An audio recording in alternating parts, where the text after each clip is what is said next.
Hallo liebe Modellbahner, liebe Modellbahnerinnen. In unserer zweiten Folge möchte ich Ihnen die Multimaus näher vorstellen, Ihnen zeigen, was kann ich mit der Maus alles machen, was kann ich in dem Decoder programmieren, was ist der Decoder, warum sind die Decoder verbaut und wozu brauche ich diese ganzen Sachen.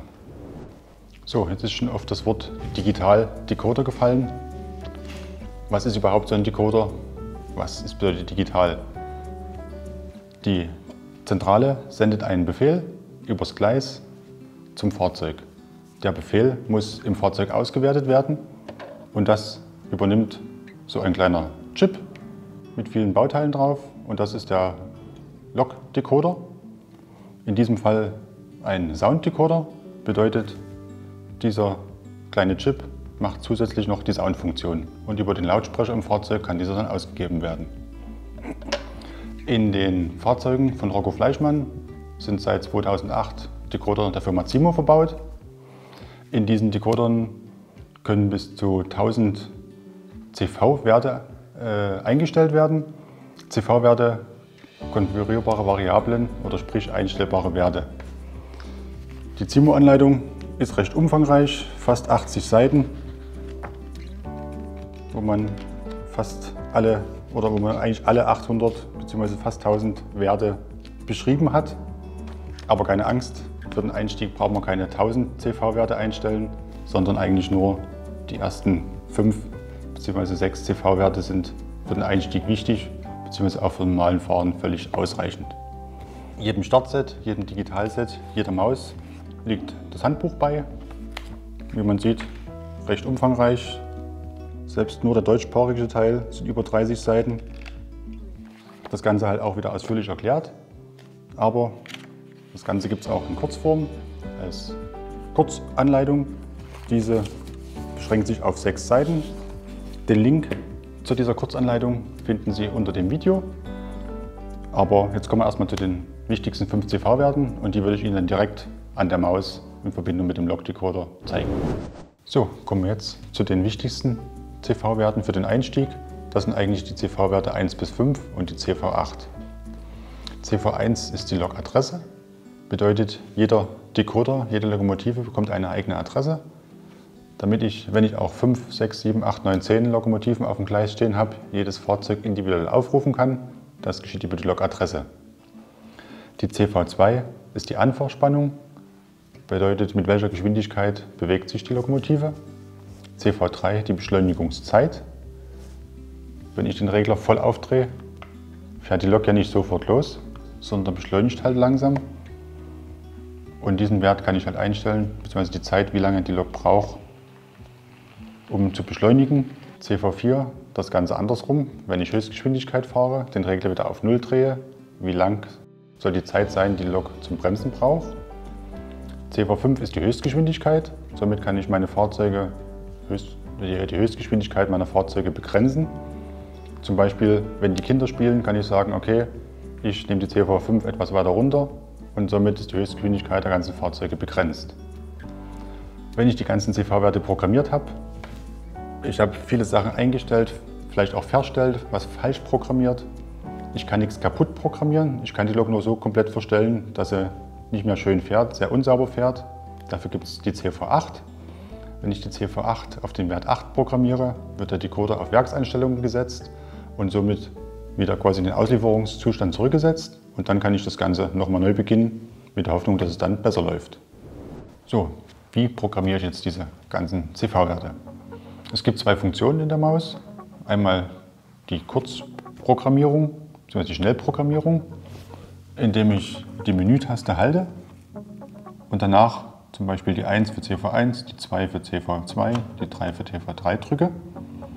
Sobald ich halte die Menütaste, drücke die 1. Die Zentrale liest mir jetzt den Wert aus und diesen zeigt es mir hier oben an. Mit der OK-Taste kann ich den eingestellten Wert bestätigen. Über die Zahlen kann ich jetzt zum Beispiel sagen, so, ich will nicht mehr die Adresse 1 für das Fahrzeug haben, sondern es ist eine BR 85, also wähle ich den Wert 85 und bestätige das Ganze jetzt mit OK. Jetzt bin ich auf CV1, die Lok fährt nicht mehr auf der 1, ich habe sie auf die 85 programmiert. gleich noch ein Griff. Wenn ich jetzt, kann ich über die Pfeiltasten die Adresse wechseln, aber bis ich bei der 85 bin, dauert es eine ganze Weile. Also halte ich die Shift-Taste, drücke OK. Jetzt gebe ich die 85 ein, drücke wieder OK. Jetzt springt meine Maus direkt auf die 85 und ich kann die Lok direkt steuern. Also Shift-Taste, OK. Und jetzt kann ich zu einer beliebigen Adresse springen. Adresse 1, OK. Und jetzt kann ich die Lok mit Adresse 1 steuern.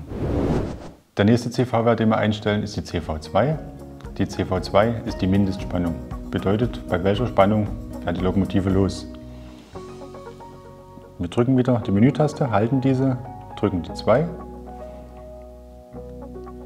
Jetzt geben wir den Wert 1 zum Beispiel ein, drücken OK.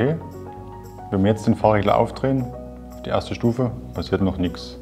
Die Lok fängt lang, drehen wir den Regler etwas weiter, bewegt sich die Lok langsam und man sieht, sie ruckelt leicht. Die Spannung ist zu niedrig.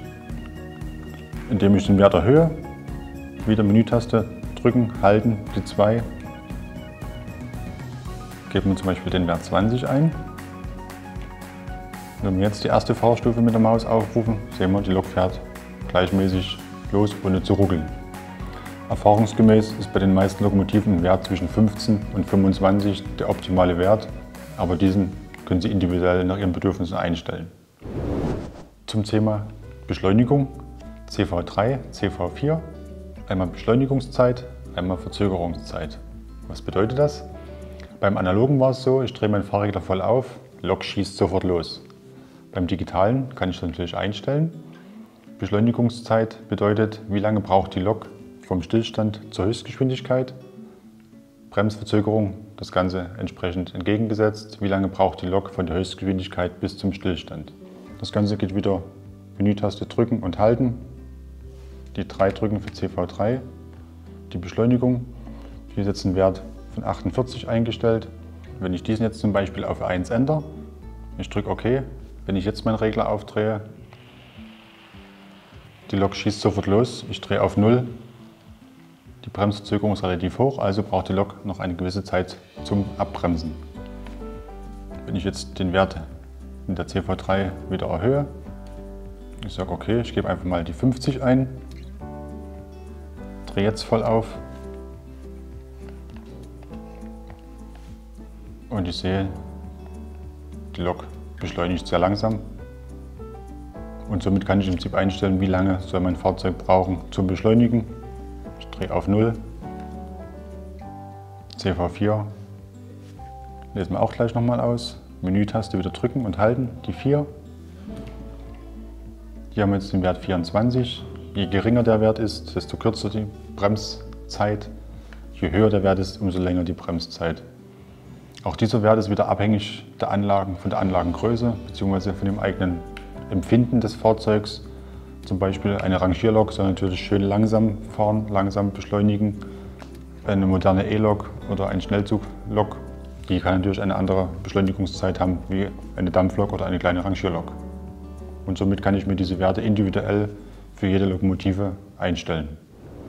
So, wenn ich jetzt meine ganzen CV-Werte einprogrammiert habe, mich vielleicht auch mal verprogrammiert habe, die Lok überhaupt nicht mehr das macht, was sie will, nur noch ruckelt, nur noch unschön fährt, brauche ich keinen neuen Lok-Decoder, keine neue Lok.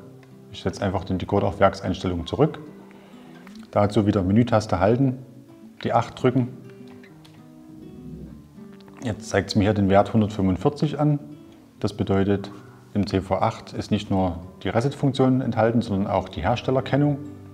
Die 145 ist in dem Fall die Herstellerkennung der Firma Zimo. Der verwendet den Decoder als ein Zimo-Decoder. Wenn ich jetzt hier die 8 eingebe, mit OK bestätigen, ist der Decoder auf Werkseinstellungen zurückgesetzt. Wenn ich jetzt an unserem Mausregler drehe, sehe ich, aha, auf Adresse 85 fährt die Lok nicht mehr. Warum? Ab Werk sind die Decoder immer auf Adresse 3 programmiert. Wenn ich jetzt wieder auf die Adresse 3 wechsle, Shift-Taste drücken, halten, OK. Die 3 drücken, mit OK bestätigen. Und auf Adresse 3 fährt unsere Lokomotive wieder. Jetzt haben wir die Lok wieder in den Auslieferungszustand zurückgesetzt. Die ist wieder auf Werkseinstellung. Jetzt kann ich das Ganze nochmal von vorne beginnen und hoffe mal, dass ich diesmal besseren Erfolg habe.